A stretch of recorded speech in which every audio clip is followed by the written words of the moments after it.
প্রথম কথা হচ্ছে আমি তো ক্ষমতায় আছি এটা ফিল করতে পারছি না। আমার কাছে মনে হচ্ছে আমি একটা দায়িত্বে আছি, পাবলিক সার্ভেন্ট হিসেবে সেই কাজটাই করছি। আর আপনি যেটার কথা বলেন যে সারা দেশে প্রচুর সাংস্কৃতিক অনুষ্ঠান হচ্ছে,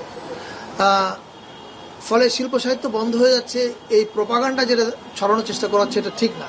তবে তার মানে কি এই যে আমি অস্বীকার করছি যে কোথাও কোথাও কিছু ঘটনা ঘটেনি? নিশ্চয়ই ঘটেছে। যেমন আপনি যে ঘটনার কথা বললেন, আমরা টাঙ্গাইলের লালন মেলার কথা জানি। পাশাপাশি আবার এটাও দেখেছেন যে লালন মেলা কিন্তু আবার স্থানীয় প্রশাসনের হস্তক্ষেপে মিটিংয়ের মাধ্যমে এটা আবার 23 ফেব্রুয়ারি হচ্ছে। এটা আমি বললাম এটা বোঝানোর জন্য যে আমাদের অনেক জায়গায় সফলভাবে হচ্ছে। যদি 5টা জায়গাও কোনো ঝামেলা হয় এটা আমরা সাথে সাথে অ্যাড্রেস করার চেষ্টা করছি। ফলে এই সাংস্কৃতিক অনুষ্ঠানের ক্ষেত্রে যেখানে যেখানে ট্রাবল দেখা যাচ্ছে স্থানীয় প্রশাসনের সাথে সাথে সেখানে অ্যাড্রেস করছে। ঢাকা মহানগর নাট্য উৎসব নিয়ে যে ঘটনা ঘটেছে এটার পেছনে কারণটা আপনাদের জানতে হবে।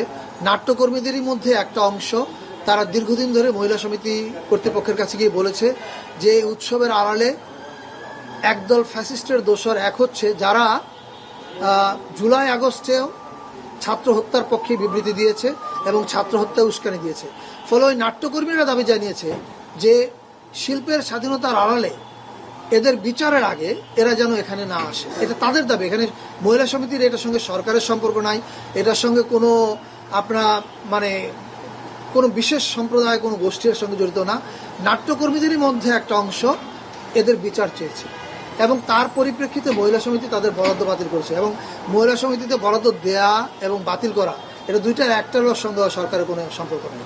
সোহেল হাসান গালিবের কথা বলছেন, তিনি কবি এবং এটা নিয়ে আপনি যতটা ব্যথিত আমরাও ততটা ব্যথিত। তবে এটা নিয়ে কথা বলবার ঠিক লোকটা বোধহয় আমি না। এটা নিয়ে কথা বলার ঠিক মানুষটা হচ্ছে স্বরাষ্ট্র উপদেষ্টা অথবা আইন শৃঙ্খলার সঙ্গে যারা জড়িত আছেন। এখন আপনি বলতে পারেন যে আমি তো একজন সংস্কৃতি কর্মী, আমি আমার কাজ আমি আসছি, আমি তো একজন সংস্কৃতি কর্মী, আমি আমার কাজটা করছি কিনা। দেখেন, আমি আমার সব কাজ তো ফেসবুকে ঘোষণা দিয়ে করব না। অনেক কাজ আমি আড়ালে করব, অনেক কাজ আমি আড়ালে করি যেটা হয়তো আমরা বলবার প্রয়োজন মনে করি না, বিকজ আমাদের কাজ হচ্ছে কাজটা করা। সব কাজ শুধু ঘোষণা দিয়ে ক্রেডিট নিতে হবে তা না।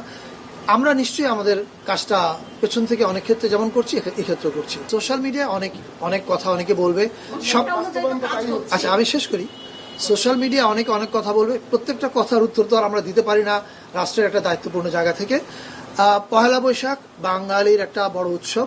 এই উৎসব প্রত্যেকবার যেভাবে পালিত হয় এবারও সেভাবেই পালিত হবে, এটুকু আমরা বলতে পারি। এটা যদি এই ন্যারেটিভ প্রতিষ্ঠা করার জন্য বলা হয় যে ফ্যাসিস্টের পলায়নের মধ্য দিয়ে বাংলাদেশ থেকে সংস্কৃতির স্বাধীনতা চলে গেছে, তাহলে আমি আপনাকে স্মরণ করে দিতে চাই এই ফ্যাসিস্ট সরকার ক্ষমতা থাকা অবস্থায় কত বাউলের চুল কেটে দেওয়া হয়েছে, কত বাউল মেলা বন্ধ করা হয়েছে, কত সিনেমা আটকানো হয়েছে, শত শত উদাহরণ আছে, কত নাটকের শো বন্ধ করা হয়েছে।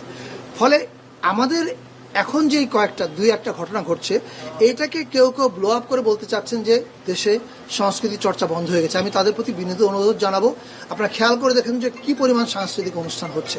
ফলে ঢালাও মন্তব্য করাটা মুশকিল। আবার বলছি, সমস্যা আমাদের তখনও ছিল, এখনো আছে। আমরা একদিনে বাংলাদেশটা বদলে ফেলতে পারবো না, রাইট? এবং আপনাকে এটাও মাথায় রাখতে হবে, আমরা দেশটা ইনহেরিট করেছি প্রায় পুলিশবিহীন অবস্থায়। সেখান থেকে আইন শৃঙ্খলা পরিস্থিতি ঠিক করা, প্রশাসন ঠিক করা, এই সব কিছু মিলে এখানে আসা এটা সহজ কাজ না। এবং পাশাপাশি আরেকটা জিনিস রাজনৈতিক ব্যাপার আপনাকে স্মরণ করিয়ে দিতে চাই। ফ্যাসিস্ট হাসিনা যদি নির্বাচনের মাধ্যমে ক্ষমতা ছাড়তো তাহলে দেশের এই দুর্গতি হতো না। সহজে বুঝিয়ে দেই, আপনি যখন নির্বাচনের মাধ্যমে ক্ষমতা না ছাড়েন তখন আপনাকে রক্ত দিয়ে ক্ষমতা থেকে হটাতে হয়েছে।